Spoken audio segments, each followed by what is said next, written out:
on Socialites. I'm your host, Alexis Joy, and today we are joined by author Wolf. How are you doing today? I'm doing good. Thanks for asking. That's good. So we're here promoting your book.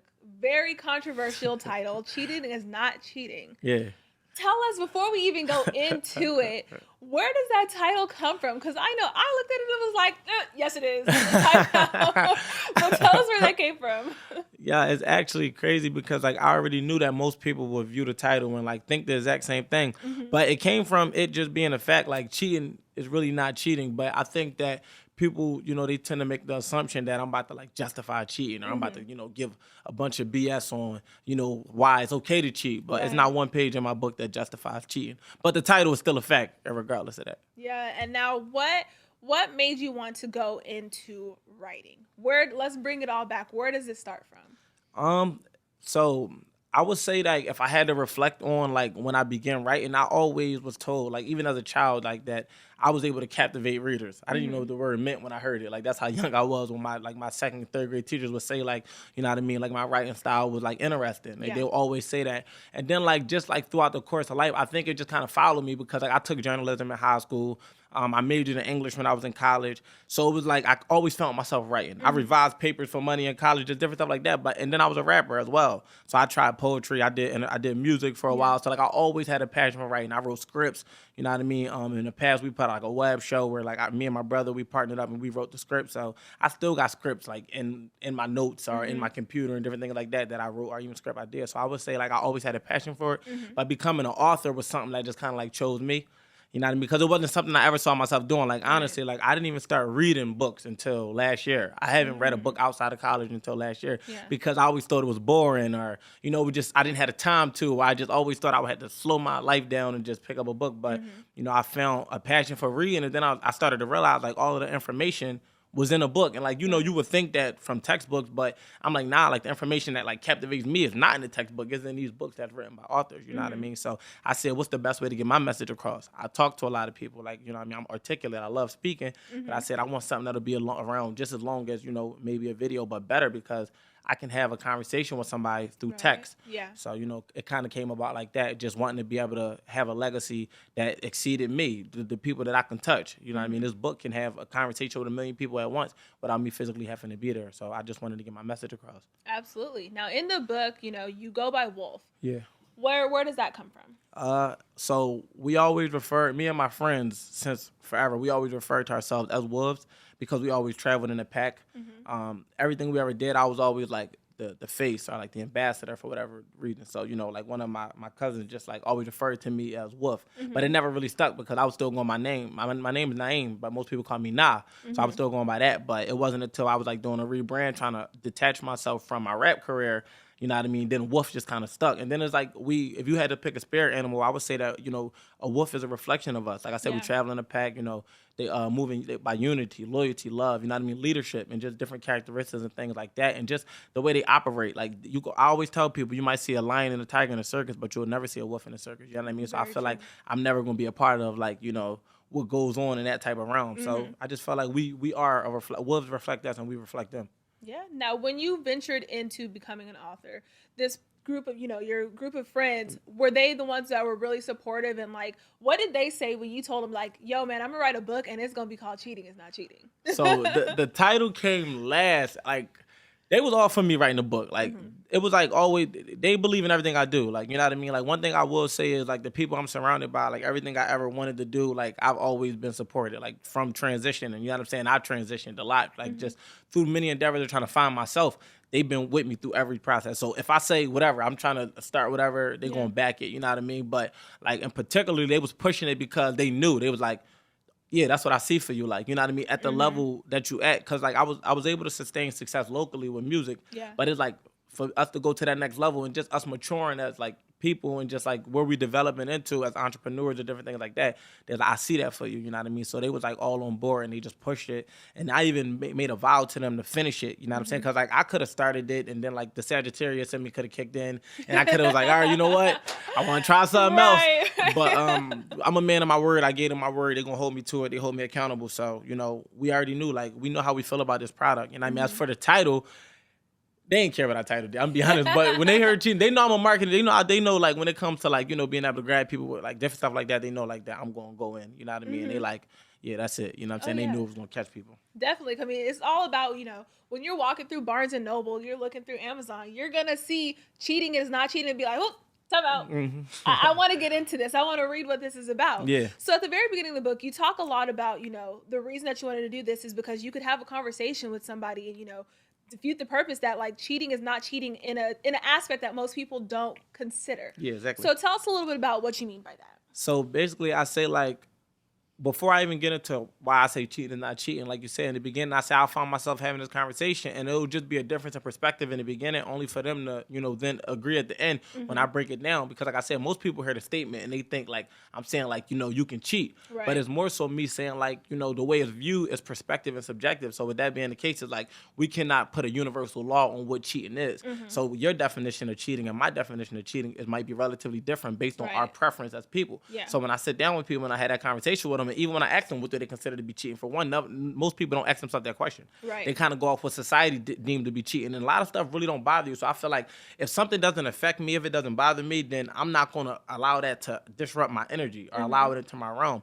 So even just like I said, asking people that question, then asking myself that question, like I said, it'd just be like our definitions more times than not is not the same, and we can agree on that for me to then be able to say cheating is not cheating because you view cheating this way and I view it this way. So it would just say like who's right and who's wrong, right? So because there's no right or wrong as to what it is, that's why I say cheating is not cheating. It's just not a universal law that's like that's what cheating is. Right. You know what I mean? Yeah, when somebody's asked that question, I mean, oftentimes you find like a list, like a laundry list of like, okay, well, the first thing that most people say is like, okay, so like in what situation? Right. Like what type? So when you're saying, the idea of it, it's so complex. Exactly. Like there's so many different variables. I mean, listening to the radio, they were talking about it this morning. Yeah. Like is a specific thing considered cheating? Right. And there's so many. And sometimes you'll find yourself having that conversation with somebody and you're like, well, are you sure that that's cheating? Exactly. Like, Exactly. Maybe not. But now in the book, you also refer to it as being similar to like a crime. Yeah. So tell us a little bit about that. So the reason I used the analogy and compared it to crime is because I wanted an example that was transparent across the board. Not like basically like I like to communicate with people at their level of understanding in order for them to interpret it correctly. Right. So I feel like crime is universal, but the laws of crime are not. So it's not like just like this is that. Even if you're looking at a misdemeanor or a felony, it's so many different offenses. Yeah. And it's because it's just different. Principles that apply in different scenarios. So I feel the same thing happens with cheating, and I use crime because, like I said, it's something that triggers emotions, as does cheating in relationships. And I wanted to be able to step away from relationships and use something equally as, like, view as in terms of importance and like how people can associate themselves with it. But at the same time, I didn't want it to be as personal as a relationship where somebody might use their personal experiences. So crime and cheating is like. Crime can be looked at on multiple levels, and so can cheating. So if you can understand the differences and like why crime is viewed different, then you should understand the differences on why cheating is being viewed different. But then you went on to say you said that just having that conversation with people and you realize like well, is this considered cheating or is that considered cheating? It's like that's what I encourage people to have. That's the conversation you need to have at the beginning of relationships because you need to know what your partner considers cheating and what you consider cheating before you even cross that threshold. Because a lot of people suffer, you know what I mean, and it's unintentional in most cases because you might just be doing something that like soothes your spirit, like having this conversation. Somebody could be like, "Oh, you talking to a male of the opposite?" Right. That's cheating. And you're like, "Wait, this is a part of my job." So you need to know this because if not, then like I said, a lot of relationships suffer behind lack of communication. And I urge that within a book to have this talk about like what do you consider cheating to be, so you can even know if you're with the person that's for you. Yeah. Now, where does this background come from? Because it's definitely a topic that you're very, very passionate about. Yeah. So where does the topic of, talking about relationships and then also relating it to different things, especially like something like crime and like misdemeanors and felonies, where does that background come from? Where does the passion come from for that? So I would say like the background in relationships just come through like me, observing, like, through experiences, but not even always personal. You know what I'm saying? Like, I took psychology in college. I minored in it. So I took it for like 3 years. You know what I mean? And it made me fascinated with studying humans. And then, since college, just like paying attention and like people always come to me for advice. You know what I mean? And Philly, they call me Dr. Philly.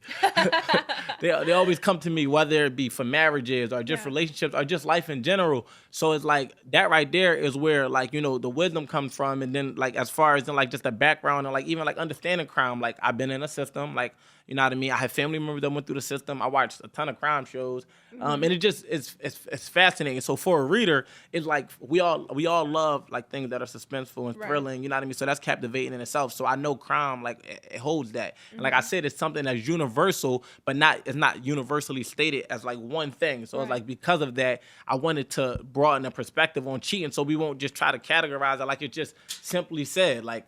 That's that, and everybody agrees. Like that is that. I don't think there's no way we can come to a clear and concise agreement as to what it is across Right. the world to try to let society dictate that. So I always encourage people to do what makes you happy. Live the way you want to live and enjoy your life. Don't allow the views of society to dictate how you see things, because when it does that, then you're no longer living for you. You know what I'm saying? And it's come down to what goes on in your household and the respect that you have for your partner and vice versa.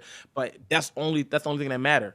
So like I said, like I talk about it all throughout the book. Like, you know what I mean? I'm not sure like how deep you was able to dig into, but we got chapters like pride and ego. Yeah. You know what I mean? His weak ego made him do it. Her strong pride wouldn't let it go. We got should you forgive? We got how to forgive.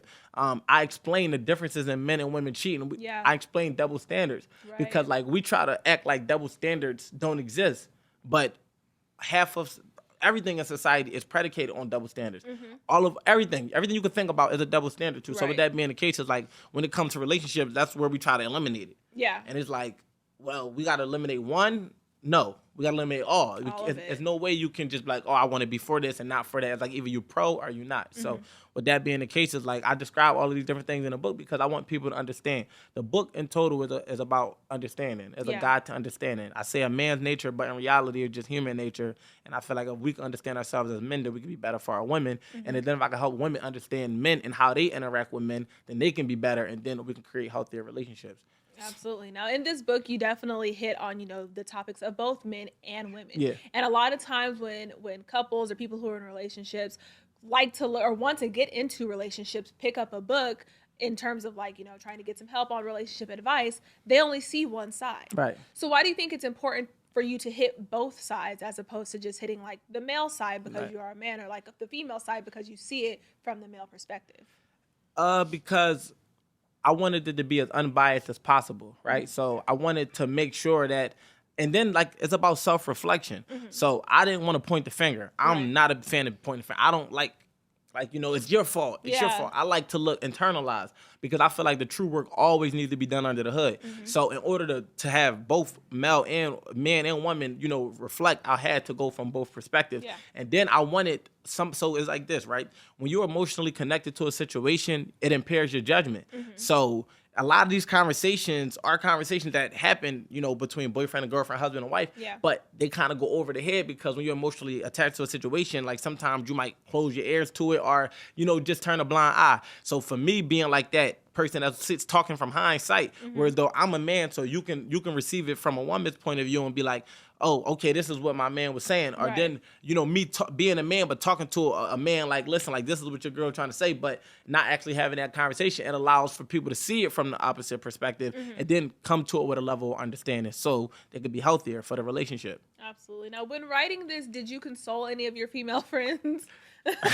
So, like, did they have anything to say about it while you were writing it? It was an elite group of women that contributed to this book, but not by way of me interviewing them or having a conversation, just through observation. Yeah. So like, because I give advice, I get unfiltered like scenarios, like women share like the deepest stuff with me because they want my opinion or perspective or whatever. So, and then I don't judge, like you know what I mean, at all. So it's like when I say it's an elite group of women, it's like just those conversations, and it's been happening for years. So it wasn't like through the process of writing the book, it just been information, and then I started to realize like a lot of this is like the same. It's different, but like at the base of it is the same. So I said if I could generalize this as much as possible, then I can develop a woman's perspective because I didn't talk to 1,000 women. You know what I mean? So it's like, or more. So it's like having that elite group of women that contributed, you know what I mean? And then just being raised around women. Like, I got a lot of sisters, grew up with sisters in the household, and I had brothers. Yeah. So, and then just being a man in like male locker rooms or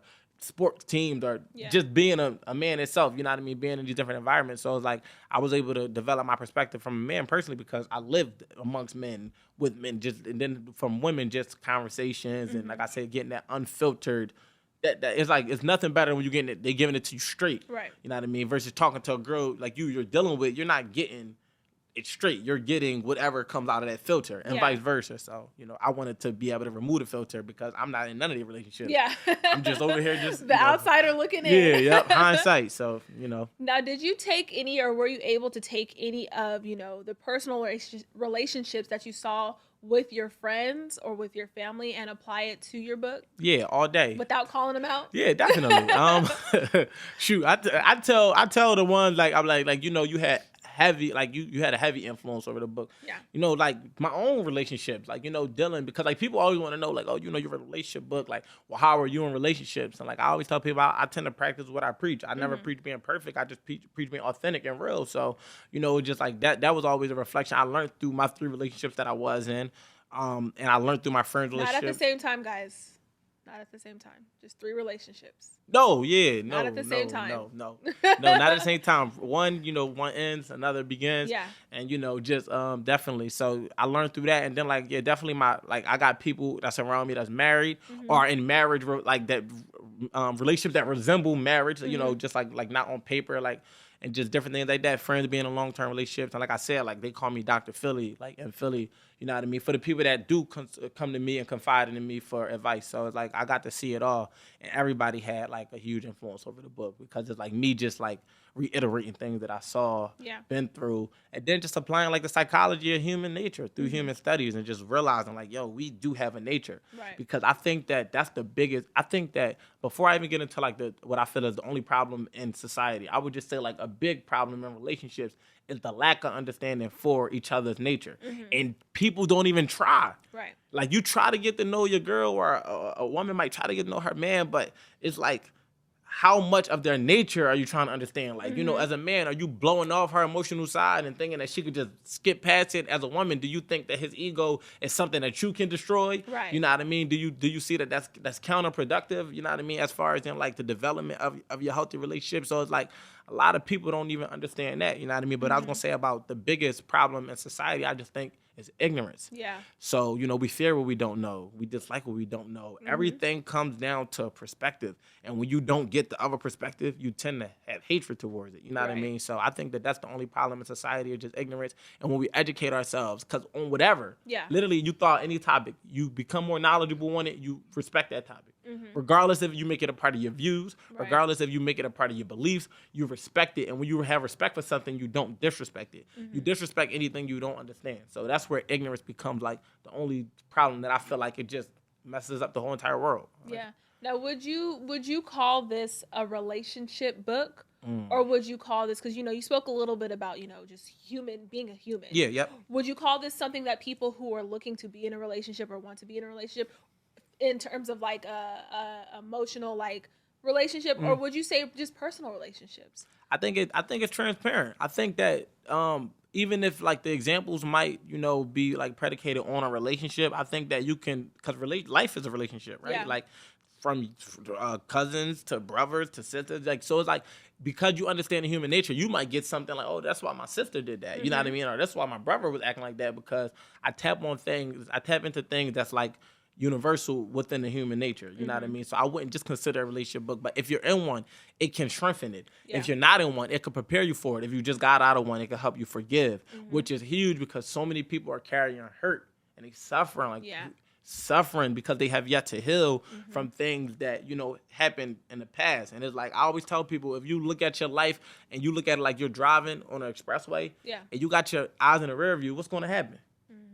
You're going to crash. You know what I mean? To the thing that's in front. So you can't, it's no future in your past. Yeah. You know what I mean? And the only thing it can do is destroy your future. So keep your eyes forward. The only way you can do that is by letting go of the baggage that you carry with you, the thing that's weighing you down. You know what I mean? Not being afraid to love again. Not being afraid to be loved. You know, some people are guarded for like they don't deserve love because of what might have happened to them in their past. So, the book, it touches on all of that. And I'm telling you, like, it definitely brought in perspectives. It helps people heal, and it takes them and prepares them for that next relationship, strengthens the relationship that they in, or it just helps you forgive. You know what I mean? Yeah. Now, would you recommend that couples read this book together? I would love to see that because you get to like say, is he right? Yeah. You know what I mean? You get that reverse perspective right then and there. Yeah. As opposed to like, confirming what you think you know, you like, well, he said, da da da da. Yeah. Is this accurate? Because I want that. Because like, it's not to say like all men or women is going to share the same perspective. Absolutely. It might be a man that be like, well, nah, like, or a woman that be like, no. So I like for couples to read it together, and I be encouraging people that's married, like, yo, read it together,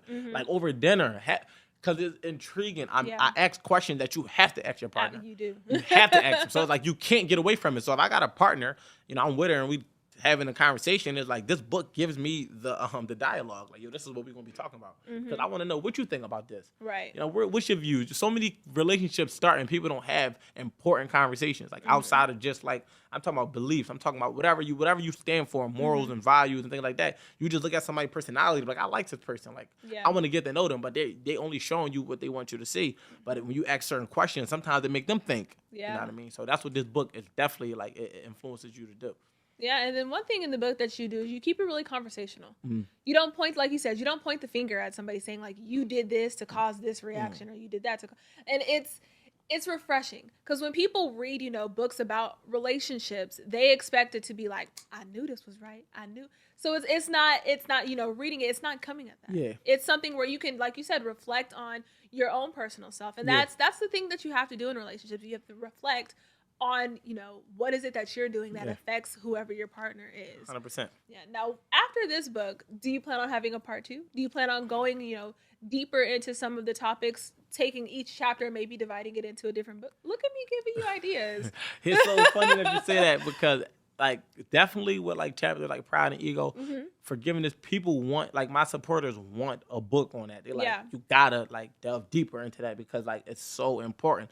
And I will say that I most likely will. I know I got like 20 different titles that I want to tap into.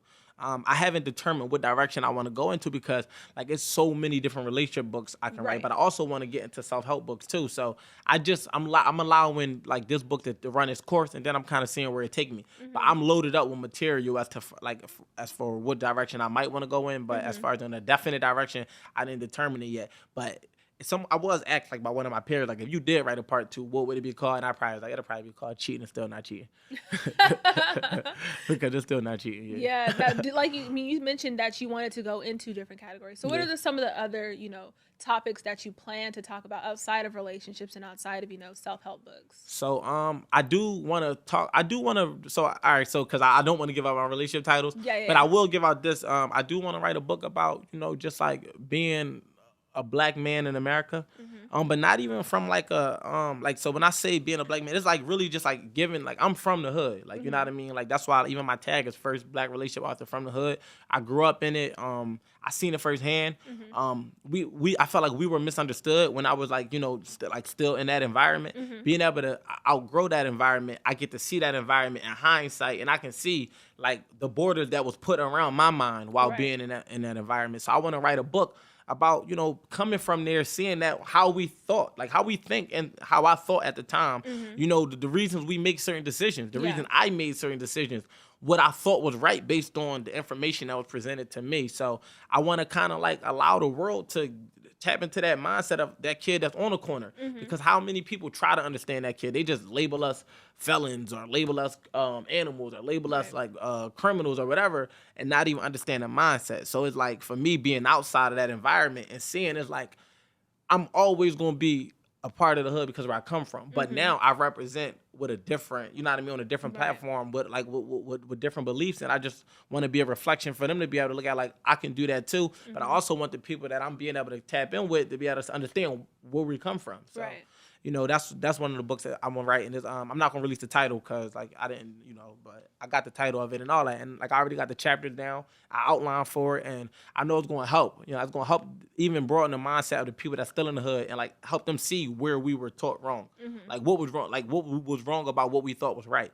You know what I mean? So, I can't wait to do that. I love educating. I love like broadening perspectives. I love showing people new ways. And, I feel like I'm a vessel. I feel like I always tell people, like, I feel like I'm being guided and guarded by like the higher power to be able to provide, this voice, you know what I mean? To be able to help people understand or, just broaden their perspective and teach them new ways to be better human beings and different things like that. So. Now you talked about, teaching and reaching, the people who are like you, the people who are from the hood, the Yeah. black, men who are from the hood. Yeah. Do you think that you being an author and writing a book about relationship changes the perspective? Yeah, they did. Yo, I love the reaction I get when people find out it was me that wrote the book. Like, Uh-huh. even I'm not even saying like like all right, for one, I'm a black man, that's one. But then it's like I don't change my appearance. Like, you know what I mean. So like, I do fit the description of somebody that like that's urban. You know what I Right. mean. But the book doesn't come off like that. So when somebody reads it, even before they look at the back and see this big smile that I put on the back of the book, it still shocks them. You know what I'm saying? Yeah. Even my people, like even black people, even like millennials, like they be like, yo, like they love that it's me. So I think that it's like, it helps me in a sense because it shows a kid that might be smart. Like where I was from, I would be like, yo, like that wasn't commended. Uh-huh. Like being intelligent, like I had to be intelligent and tough. You know what I'm Right. saying? Like, not that I had to defend my smarts, but I was almost embarrassed to be as smart as I was as a kid because like, we didn't think it was cool. I want to change the narrative of that. Like, Right.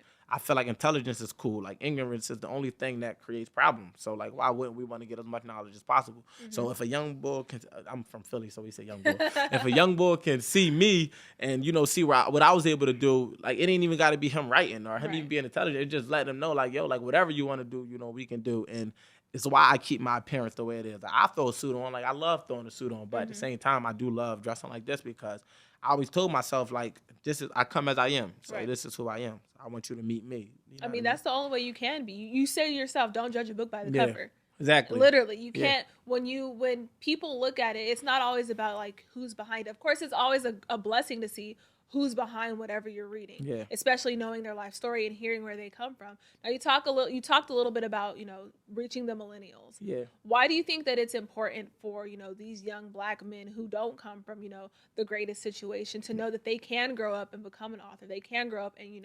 succeed in areas that, not many black people are in. So I think failure and success is predicated on exposure. So what you're exposed to, like, you know what I mean? I feel like being exposed to that environment, it creates like a statistical outcome in most cases, right? And being exposed to a broader environment, it shows you the greater possibilities of the world. Right. I think that just being able to show them that I came from that environment of being exposed to one thing to them being exposed to something else, that's where they can see like, okay, like, it's more to life than just these four corners. Yeah. It's more to life than just my neighborhood. It's more to life than just what I stand on as far as in like whatever, like you might rep or whatever what hood you might be from or whatever. It's more to life than that. And like you have to see it done by somebody who come from where you come from to see that it's real. Because like what would it matter if, somebody that came from over here did it? I didn't come from over there, so maybe you got to Right. be from over there to get it. Nah, I come from where you come from. It's nothing you could say that I didn't experience. I'm from Philly, you know what I mean? So with that being the case, it's like we experience certain things on a day-to-day basis. Like, you know what I mean? I'm still tapped in at the ground level in my city to where though I know everything that's going on. And it's like being able to come up here in Hollywood and like they can still follow and see me. They can still call my phone. Yeah. It's like, I can have access to somebody that's in Hollywood. You know what I mean? So I think that right there, it makes us, it gives us hope, right? Yeah. And it's like, I want to become a resource. Like, I want to use my platform to be a resource because, like, I feel like that's all we ever lacked was resources. We know what we know. So if all of my resources does a specific thing, and this is my way to get money or this is my way to get the things I want, this is my resource. Yeah. But if you can have other resources, you know what I mean? Because like not even we entrepreneurs. So I got a company. It's called First Step Marketing. We help aid and assist like entrepreneurs to small businesses. We register them. We help them with marketing. We help them with branding. And because we wanted to be a resource. Yeah. So I knew that when I like got out of the streets, because like I don't gotta hide my background because like you can like it's a public record like Right. that. Like I have a record. Me getting out of it was me finding an alternative. I would have never made the decisions I made had I knew that I can do everything. Somebody could be like, Absolutely. you could have just got a job. It's not as simple as it Right. sounds. If you don't see it, you don't know it. You know what I mean? So it's like, and then like not wanting to be limited to Yeah. what was being offered. So I think that we wanted to get more and we were limited on resources. So we chose the ones we had. Now I could become a resource. We can offer more. We fix credit. We teach financial literacy. We do different things for the young people in the city, whether male or woman. And we show them a different way, you know what I mean? And now me growing my platform, elevating my platform, I'm only going to connect with bigger people to provide a bigger resource to my city. And that's my ultimate goal. Yeah.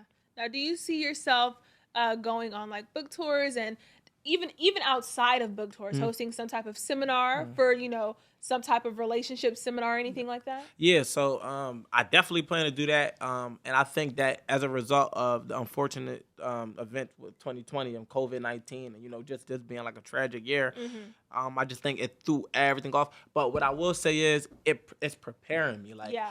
I always say, things happen in divine timing. So it's like, honestly, like everything that I'm doing, like even like it's moving. Even Mm-hmm. like I always say, slow progress is better than no progress. So Mm-hmm. with that being the case, it's moving. Even if it's at a snail's pace, it's prepping me mentally. So even traveling a lot, like Yeah. being in Atlanta, then Miami, now I'm in Hollywood in the last maybe like 2.5 weeks, Mm-hmm. it's prepping me to even do a book tour. Mm-hmm. Had I not been able to do this and prepare myself, doing a book tour might have been exhausting to me. Right. And I felt like definitely gonna be doing events, definitely gonna be doing live Q&As.